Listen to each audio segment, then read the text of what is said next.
uzaklarda gözlerden ırak. Mənsiz bir yerlerde xəyallardasan,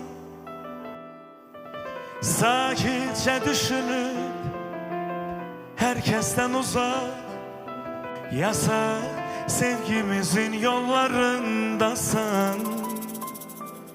Bilmirəm bugün yoksa hesaba, belki iller sonra kavuşacağız. Eşkimiz yasak, belki de günah, belki bunları yaşayacağız.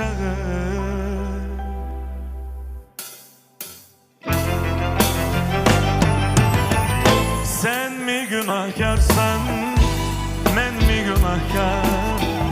Suallar içinde uzaklardasan,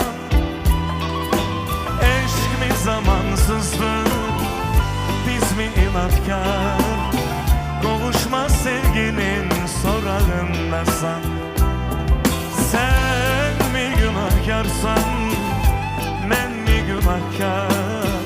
Suallar içinde uzaklardasan, eşk mi zamansızdır, biz mi inatkar?